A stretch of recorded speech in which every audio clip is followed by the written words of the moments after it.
전 시간에 이어서 방향 지시등을 확인을 해 보도록 하겠습니다. 방향 지시등은 이제 굉장히 중요하죠. 일선에서는 이제 시그널이라고도 하고, 그래서 방향 지시들이 안 들어오거나 그러면 또 이게 전멸이 깜빡깜빡 하는 차들도 여러분들이 많이 봤을 거예요.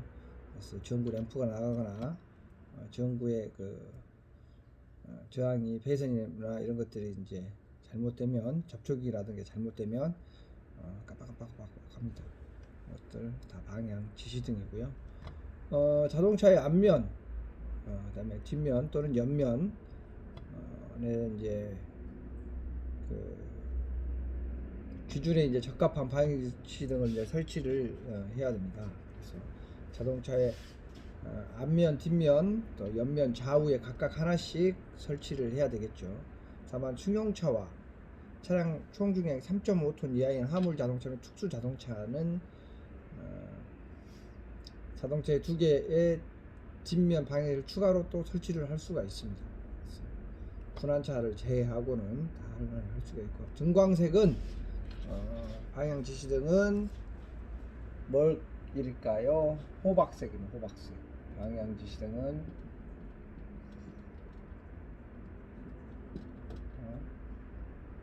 색상은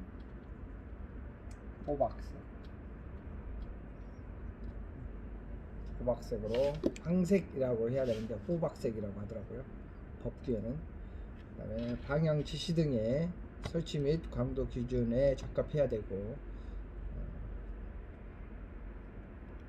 초소형 자동차는 별표 45의 기준을 이제 적용을 하면 되겠습니다.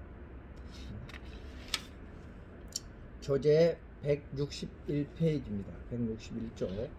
자, 옆면 표시등, 옆면 표시등. 여러분들 몰랐죠? 옆면 표시등.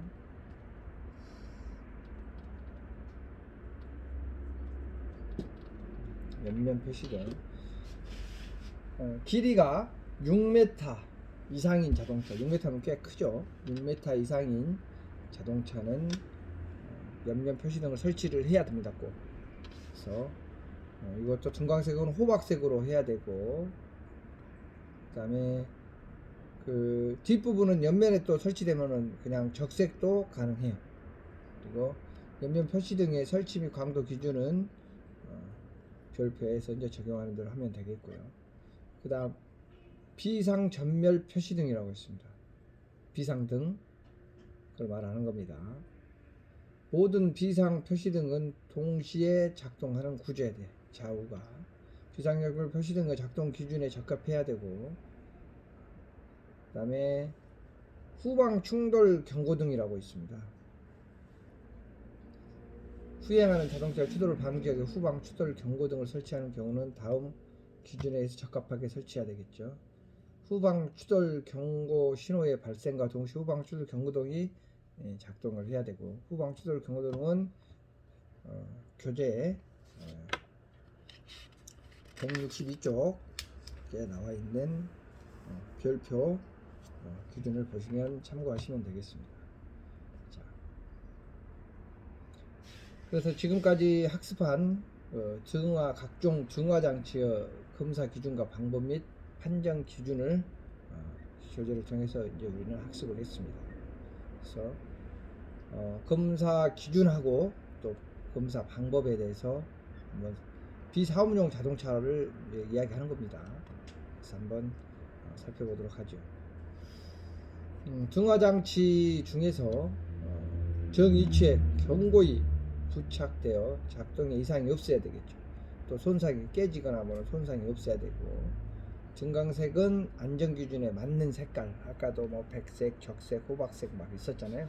이것들을 안전기준에 적합한 거를 사용해야 됩니다. 그래서 검사 방법으로는 전조등, 방향 지시등, 번호등, 제동등, 후퇴등, 착복등, 후미등, 안개등, 비상전멸 표시등, 그 밖에 증화장치의 점등, 등광색 및 설치 상태를 확인해야 되고, 전조등에 같은 경우는 HID가 아닌데 HID를 또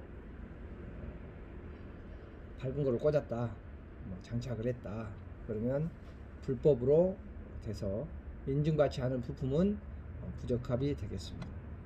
다음은 후부 반사기 및 후부 반사기 설치 상태가 안전 기준에 적합해야 되는데 후부 반사기가 이제 굉장히 또 화물차나 이런 큰 차들은 굉장히 중요합니다.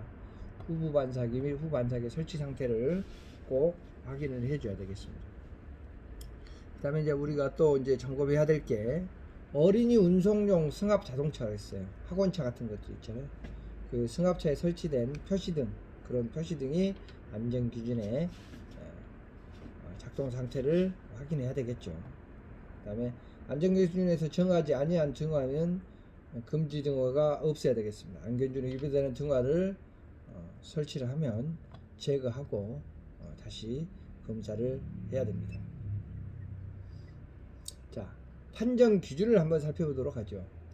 자동차 관리법 시행규칙 제73조 에서 이제 아래 별표 15의 자동차 검사 기준 및 방법에서 검사 기준에 적합해야 되는데, 단 자동차 검사 대행자 또는 지정 정비 사업자가 실시하는 검사 결과가 자동차 관리법 시행규칙 제80조 검사의 실시 등에 의거 정기검사 항목 중 등화장치에 대한 검사를 실시한 결과 적합하지 아니한 경우에 해당 사항에 다음 각하의 어느 하나에 해당되지 아니한 때에는 적합 판정을 하고 해당 소유자에게 이 시정을 공고할 수 있습니다. 적합하게 이제 하고 한다고 하는 거. 자, 전조등, 방향 지시등, 번호등, 제동등, 점등 불량 또는 등색과 설치 상태 기준 부적합, 택시 표시등의 자동 점등 상태 불량, 전조등의 전조등 시험기에 의한 검사 결과 기준 미달, 안전기준에 의한 등화를 설치했다. 이런 것들은 부적합을 내야 됩니다. 그래서 시정 공고를 하는 게 아니고 이것들은 이제 민원의 소지가 있기 때문에 검사위원들은 이것들을 이제 하고 오라고 이제 합니다. 그리고 또 국토부에서는 사진을 찍어요. 그래서 이제 또 검사 촬영하는 것을 이제 감사식으로 모니터링을 하는데, 그게 이제 적발되면 뭐 몇 번 그런 것들이 이제 적발이 되게 되면 검사소 허가가 취소되기도 하고 정지도 먹고 그렇습니다. 그래서 그런 것들을 굉장히 이제 그 검사 기준에 안전 기준에 의해서 잘 해야 될 필요성이 있다고 할 수 있습니다. 그러면 우리가 이제 또 학습을 하면 실습을 한번 해봐야 되잖아요. 그래서 우리가 중화 장치를 이제 갖는 검사를 이제 했을 때 안전 기준에 해서 중화 장치의 업무를 검사 업무를 이제 수행해야 할 수 있고요. 제 점등 상태를 확인할 수가 또 있습니다. 등화 장치면 등광색 우리가 다 배웠으니까 이런 것도 확인할 수가 있겠죠. 경무사 결과를 또 판정을 해야 되고요. 그래서 이제 공급이 제로는 자동차 하나 있어야 되고, 그다음에 이제 줄자 같은 게 있으면 되겠습니다. 자, 검사 방법을 한번 살펴보도록 하겠습니다. 한번 또 전조등, 방향 지시등 계속 등만 나오잖아요. 등화장치니까 번호등, 제동등, 후퇴등, 차폭등, 후미등, 안개등, 비상전멸 표시등, 그 밖에 등화장치의 점등, 중광색매 설치 상태를 확인하고 후부 반사기 및 후부 반사판의 설치 상태를 확인해야 됩니다. 그리고 어린이 운송용 승합차 자동차에 설치된 표시등 설치 및 작동 상태를 확인해야 되고, 안전기준에 위배되는 등화 설치 여부를 확인을 해야 되겠습니다. 검사 기준은 전조등, 방향지시등, 번호등, 제동등, 후퇴등, 차폭등, 후미등, 안개등, 비상절명등, 그 밖에 등화장치는 정위치에 견고하게 부착되어 작동에 이상이 없고 손상이 없어야 합니다. 깨지거나 뭐 이런 것들이 없어야 한다고 아까 말씀드렸죠. 그 다음에 등광색이 또 안전기준에 맞아야 됩니다. 그런 것들을 이제 검사원들이 잡아내야 되겠죠.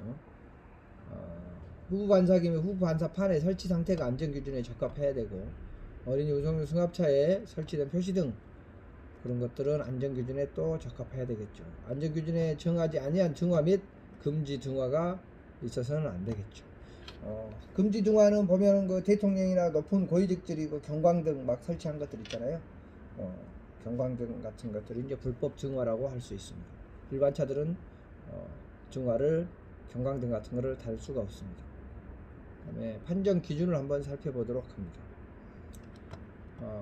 판정 기준에 검사 기준에 적합해야 되고, 단 검사 결과가 적합하지 아니한 사항이 있는 경우에는 다음 카카오 호에 어느 하나에 해당되지 않을 때 적합 판정을 하고, 그리고 해당 자동차 소유자에게 이 시정을 할 수 있습니다. 전조등, 방향시등, 번호등, 제동등, 점등 상태 불량 또는 설치 상태 기준에 부적합, 택시비용 자동 점등 상태가 불량하다, 뭐 이런 것들은 안전 기준에 위배되는 뭐 증화라든가 전조등 시험기의 광도 같은 건 기준이 미달됐다, 이런 것들은 부적합을 과감하게 이제 내야 되겠습니다.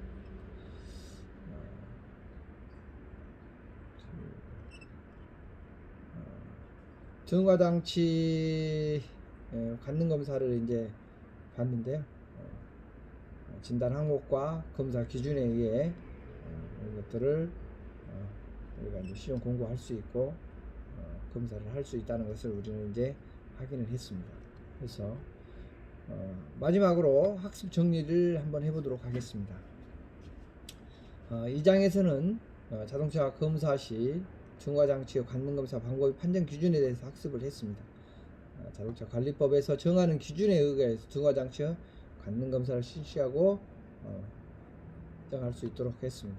그래서 관능검사에 실시할 때 점검 방법에 대해서 우리가 알았으니까, 다음에 이제 우리가 대면 수업 때 교수님이 시트지 나눠 주어서 이렇게 이제 할 때 여러분들이 이거 유념해서 체크를 한번 해보도록 하겠습니다. 자, 오늘은 이제 보충 학습을 한번 해보도록 할까요?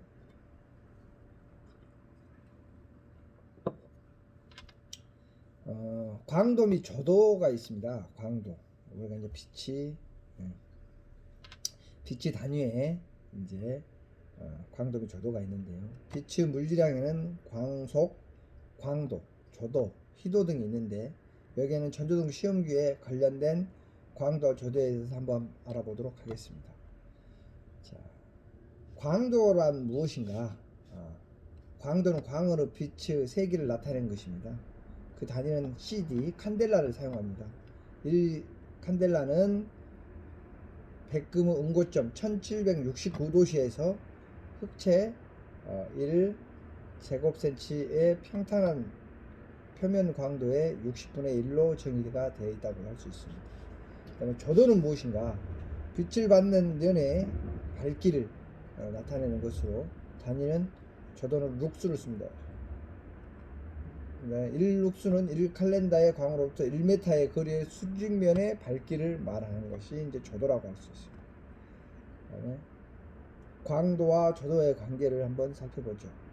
광원으로부터 거리에 대하여 광원의 크기가 무시할 수 있는 경우, 조도는 광으로부터 거리의 제곱에 반비례하여 다음의 식이 성립됩니다. 조도는 거리 제곱의 광도가 되겠습니다.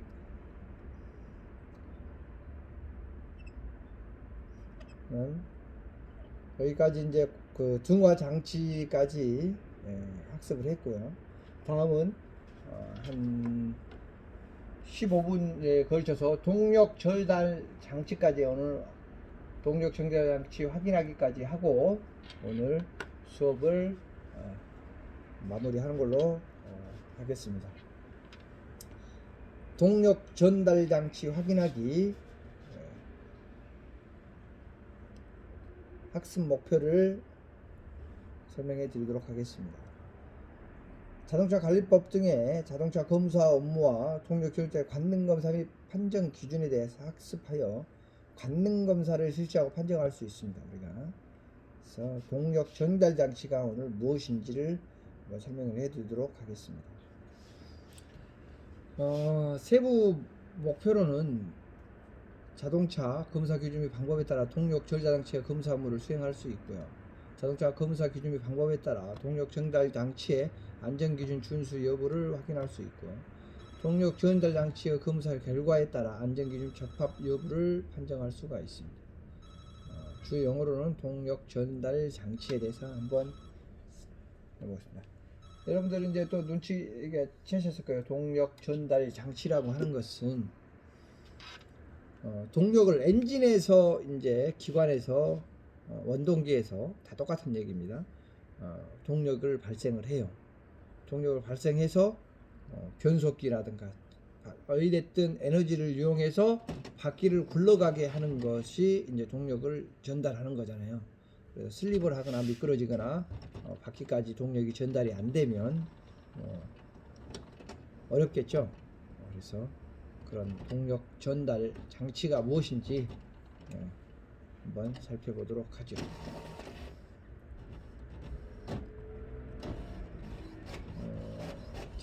동력 전달 장치에 대한 성능과 기준에 대해서 한번 알아보도록 하겠습니다. 자동차 및 자동차 부품 성능과 안전 기준에 관한 규칙에 원동기 및 동력 전달 장치는 안전운행에 지장을 줄 수 있는 연결부의 손상 및 오일의 누출 등이 없어야 합니다. 동력 전달 장치에서 그런 것들을 쓰면 안 되겠죠.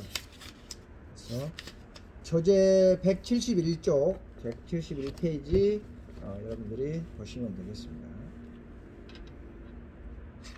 172페이지로 넘어가도록 하겠습니다.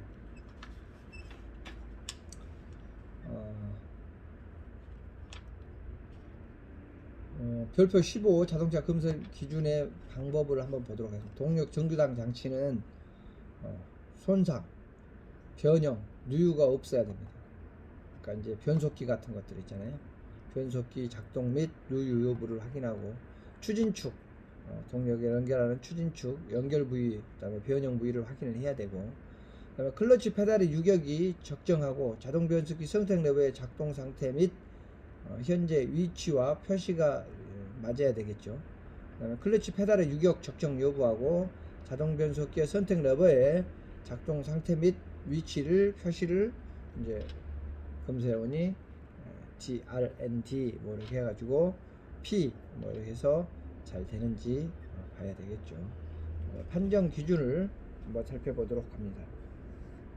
자동차 관리법 시행규칙 73조에서 자동차 검사 기준 및 방법 별표 15에 자동차 검사 기준 및 방법에서 검사 기준에 적합해야 한다 그랬는데, 자동차 검사 대행자 또는 지정 정비 사업자가 실시하는 검사 결과가 자동차 관리법 시행규칙 제80조 검사의 실시 등에 의거 정기검사 항목 중 동력 전달 장치에 대한 검사를 실시한 결과 적합하지 아니한 사항이 있는 경우는 해당 사항이 다음 각 호에 어느 하나에 해당하지 않는 때에는 적합 판정을 하고 해당 소유자에게 이 시정을 공고할 수 있다, 이렇게 되어 있습니다.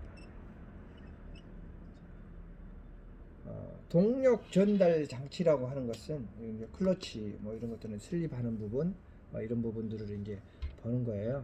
그래서 그런 것들을 이제 관능 검사하는 방법을 우리가 이제 보는 겁니다. 그래서 클러치를 뗐다 뺐다가 앞으로 갔다가 뒤로 갔다 해보면 동력 전달 장치가 잘 되는지를 이제 확인을 할 수가 있겠죠.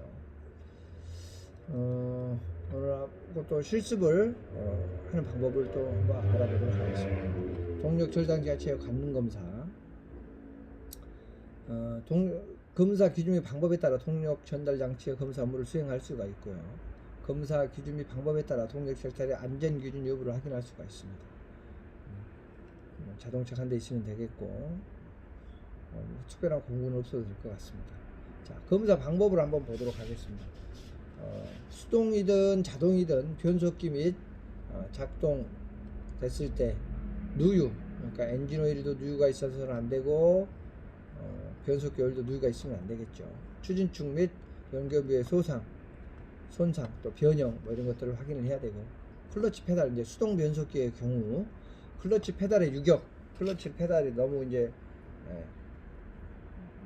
많이 떼야 나가고 슬립하고 그러면 문제가 있으니까 그런 것들을 변속 레버의 작동 상태 및 위치 상태를 확인을 해야 되고, 그 다음에 검사 기준으로 보면 손상, 변형 및 누유가 없어야 되고, 클러치 페달이 유격이 이제 적정해야 되겠죠. 그리고 선택 셀렉터 레버가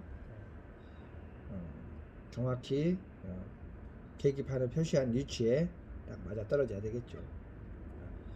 검사 기준에 적합해야 되고, 판정 기준은 검사에 적합하지 아니한 사항이 있는 경우에는 다음 각하의 어느 하나에 해당되지 아니할 때는 적합 판정으로 하면 되고, 그리고 뭐 잘못됐거나 뭐 시정을 해야 될 권고 사항이 있으면 고객에 이제 설명을 드리고 권고를 할 수 있습니다.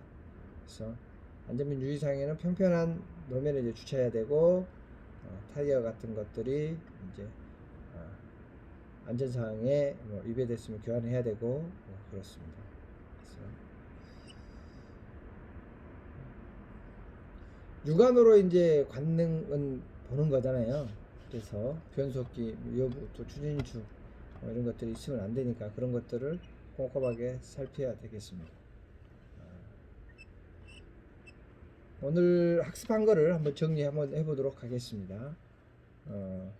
검사의 동력 자체의 관능 검사 방법 및 판정 기준에 대해서 학습했는데, 자동차 관리법에서 정하는 기준에 의해 동력 자체의 관능 검사를 실시하고 판정할 수 있도록 되어 있고, 우리가 이제 동력 정장 장치에서 엔진에서 변속기를 통해서 추진축을 통해서 바퀴까지 동력이 전달되는 것까지를 이제 동력 전달 장치라고 하는데, 거기에서 이제 변형이나 누유라든가 이런 것들을 육안으로 잡아내는 겁니다.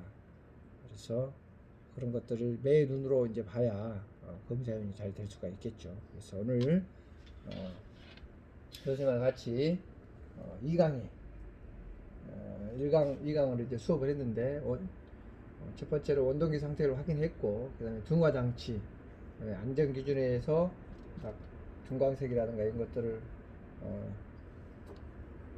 그 안전 기준에 위배가 안 되게 잘 관리해야 한다는 것을 이제 알았을 거고, 전조등에서부터 해서 뭐 후퇴등 뭐 각종 증화를 우리가 이제 살펴봤고요. 동력 전달, 뭐 연결 장치라든가 이런 것들을 확인하는 방법을 여러분들이 이제 학습을 했습니다. 그래서 여러분들이 이제 몰랐던 부분도 많이 있었을 거고 알았던 부분도 있었을 텐데, 가장 중요한 거는 이제 관능 검사에서 여기에 꼭 그 교수님이 지금 이야기한 것 말고 여러분들이 딱 봐가지고 이거는 좀 안전에 문제가 있겠다, 상식적으로 문제가 있다, 이렇게 이제 생각되는 것들은 이제 과감하게 이제 부적합을 해야 되겠죠. 누유가 심하다든가 파손되어 있다든가, 누가 딱 봐도 이거는 안전기준의 법규에 위반되는 거다, 이렇게 됐을 때는 과감하게 이제 부적합을 내고, 그 다음에 시정 공고도 할 수 있는 검사요원이 되어야 되겠죠. 그래서 여러분들 여기서 뭐 중요하지 않는 게 하나도 없는데요. 원동기 상태도 그렇고 등화 장치도 그렇고 동력 전달 장치도 그렇고 다 검사 기준과 매뉴얼에 의해서 여러분들이 하면 검사를 이제 하면 되겠습니다. 이렇게 해서 이제 1강, 2강까지 이제 그 지금 수업 진행을 했는데, 예기치 않게 이제 코로나가 뭐 학교에서 또 확진자가 나타나는 바람에 교수님 또 이렇게 영상으로 여러분들을 만나게 됐네요. 하여튼 여러분들은 이제 방역 수칙을 잘 지키고 학습하고 생활 잘해서 다음 주에 이제 대면 수업으로 여러분들을 만나게 될 텐데, 대면 수업 때 이제 또 오픈북으로 교수님 이제 과대표를 통해서 반장을 통해서 하겠다고 아마 카톡으로 아마 다 지금 공지를 아마 받으셨을 거예요. 그러니까 29일 날 반가운 마음으로 또 뵙고, 또 그때 지금 교수님하고 지금 학습한 내용 여기까지 동력 전달 장치까지의 범위 내에서 되도록이면 교수님이 문제를 낼 테니까 여러분들 교재 꼭 지참해서 학교에 나올 수 있도록 해주시면 감사하겠습니다. 오늘 7주차, 8주차까지 여러분들 학습하느라 고생 많았습니다. 자, 다음 주 학교에서 뵙도록 하겠습니다. 감사합니다.